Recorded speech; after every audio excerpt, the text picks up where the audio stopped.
people think that fiction and fact are opposites. It's like, no, they're not. Okay. Not at all. Okay, so let's use an analogy to begin with. What's more real, things or numbers? Okay, now I'm not going to make a case for either of those positions. I'm just saying that's an actual question. Yeah. You talk to mathematicians, they think, well, numbers are way more real than things. Things are evanescent. They disappear. They flash in and out of existence.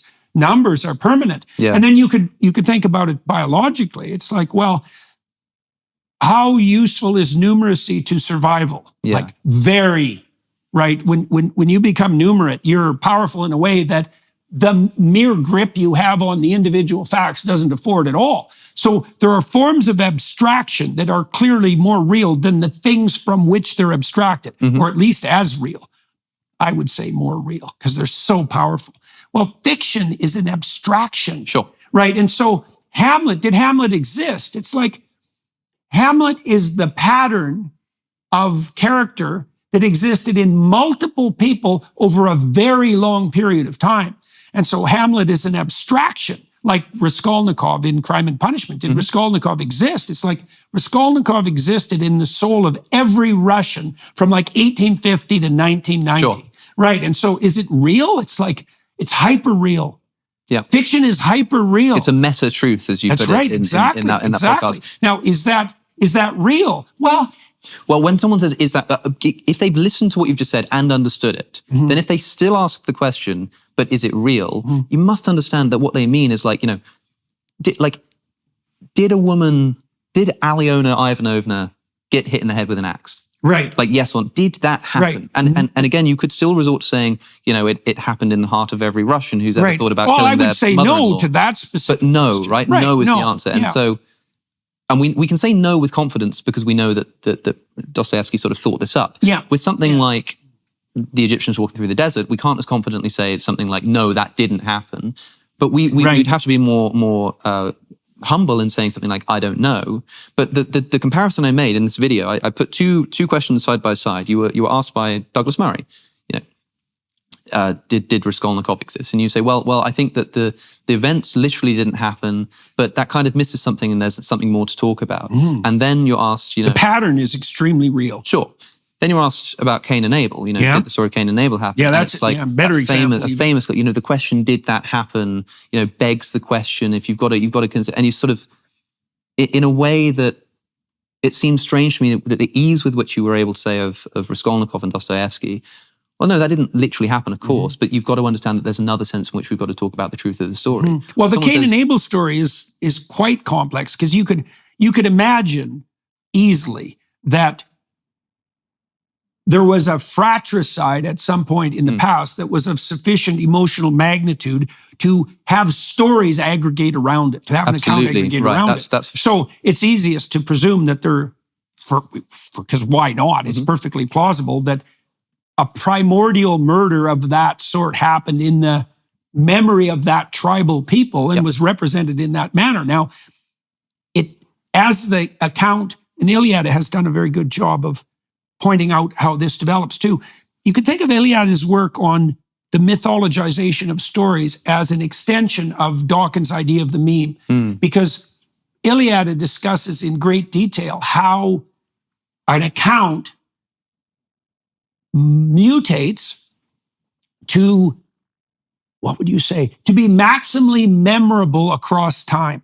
So it mutates. You can take, there was a core that's true, let's say in the narrow historical sense, but the account mutates to be optimally adapted to the structure of memory that characterizes the human psyche. And that comes out in story, like the story of Cain and Abel. Right. And you get a maximally memorable story. Now, that's a meme. Is it true?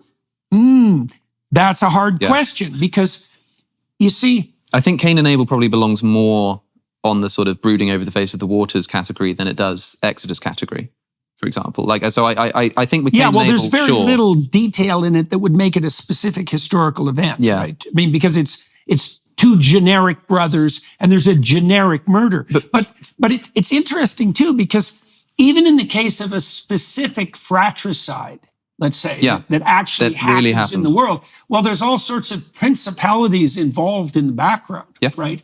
So, for example, I spent a lot of time looking at Dylan Klebold's accounting of his mental state before shooting up the Columbine High School. Yeah. Well, if you read that, it'll make your blood run cold. Oh, yeah. He's obviously possessed, whatever that means.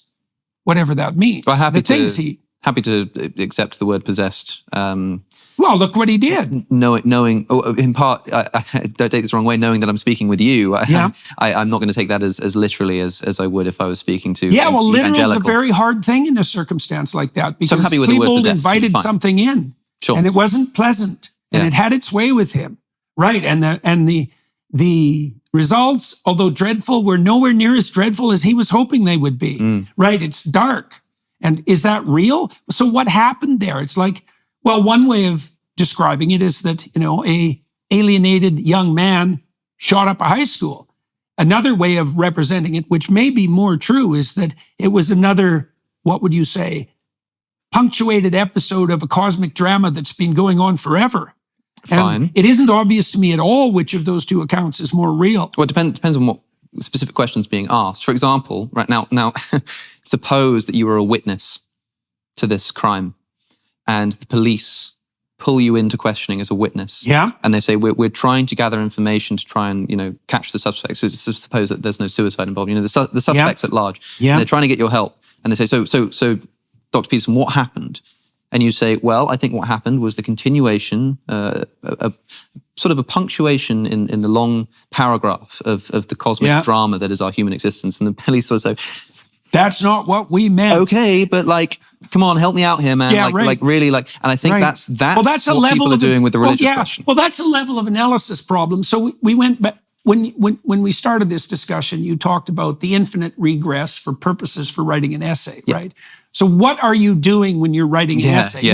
You're making horizontal and curved marks with a pen. Sure. Right. Well, right. So, but there is a cosmic tree of events in every micro event, right? And when people, when they're looking for eyewitness testimony, they're asking you for something like the highest possible level of narrow resolution you can manage. Right. Ian McGilchrist just that's right. Well, I just spoke with him, and unfortunately, I think we lost about half of the footage, so I'm not sure how much that will be seen in the world. But he brought to my attention. I'm sure he said it was John Ruskin who talked about having you see in the garden, you see like a square, and you think it's like a white square in the garden inexplicably, and then you go a bit closer and you see it's actually a page, it's a book. And then you look a bit closer and you see it's got words on it. And then you have a microscope and you see actually it's got like ridges. Yeah. And then you go a bit closer and you actually see atoms bumping into each Yeah. other. And you go a bit closer and you see sort of waves and energy. Yeah, right. And he's sort of like, well, which of those is the real thing you saw?